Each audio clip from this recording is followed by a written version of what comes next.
Hi everyone. This story is called Mog the Forgetful Cat and it's written and illustrated by Judith Kerr. Once there was a cat called Mog and she lived with a family called the Thomases. Mog was nice but not very clever. She didn't understand a lot of things. A lot of other things she forgot. She was a very forgetful cat. Sometimes she ate her supper, then she forgot she'd eaten it. Sometimes she thought of something in the middle of washing her leg, then she forgot to wash the rest of it. Once she forgot that cats can't fly. But most of all she forgot her cat flap. The cat flap led from the kitchen into the garden. Mog could go out and in again. It was her own little door.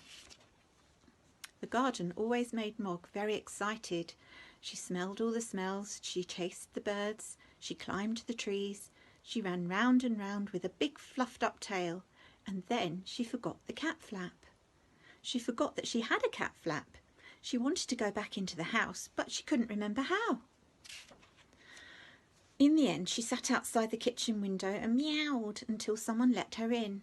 Afterwards, she could always tell where she had sat, and this made Mr. Thomas very sad.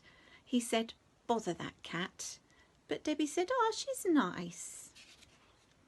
Once Mog had a very bad day. Even the start of the day was bad. Mog was still asleep. Then Nicky picked her up. He hugged her and said, "Nice kitty." Mog said nothing, but she was not happy. Then it was breakfast time. Mog forgot that cats have milk for breakfast, and she forgot that cats only have eggs as a treat. She ate an egg for breakfast, and Mrs. Thomas said, "Bother that cat." Debbie said, "Well, Nicky doesn't like eggs anyway." Mog looked through her cat flap. It was raining in the garden. Mog thought, perhaps the sun is shining in the street. When the milkman came, she ran out. The milkman shut the door. The sun was not shining in the street after all. It was raining, and a big dog came down the street. Mog ran, and the dog ran too. Mog ran right around the house and the dog ran after her. She climbed over the fence, she ran through the garden and jumped up outside the kitchen window. She meowed a big meow, very sudden and very loud. Mrs. Thomas said, "Bother that cat." Debbie said, "Oh, it wasn't her fault." Mog was very sleepy. She found a nice, warm, soft place and went to sleep. She had a lovely dream. Mog dreamed she had wings. She could fly everywhere. She could fly faster than the birds, even quite big birds. Suddenly she woke up. Mrs. Thomas said, "Bother that cat." Debbie said, "Well, I think you look nicer without a hat." Debbie gave Mog her supper and Mog ate it all up. Then Debbie and Nicky went to bed. Mog had a rest too, but Mr. Thomas wanted to see the fight. Mr. Thomas said, "Bother that cat." Mog thought, nobody likes me. Then she thought, Debbie likes me.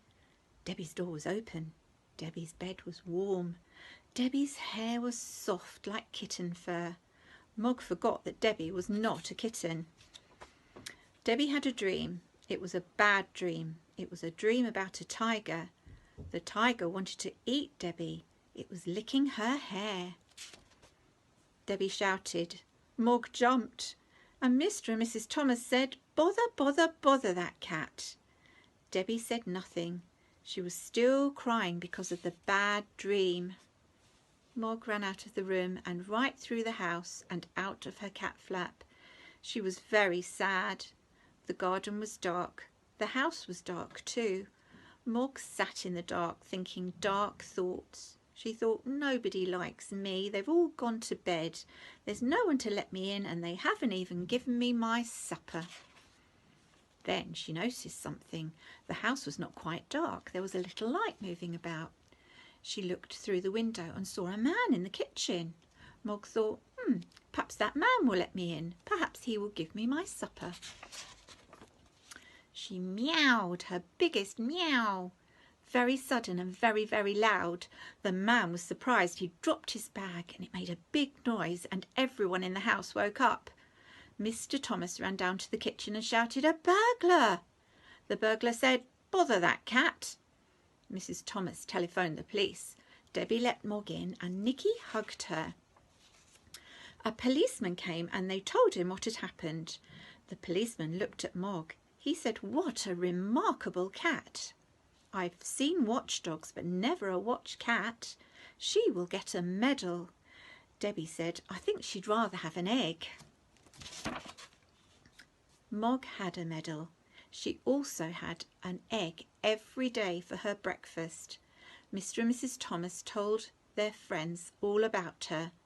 They said, "Mog is really remarkable," and they never, or almost never, said, "Bother that cat."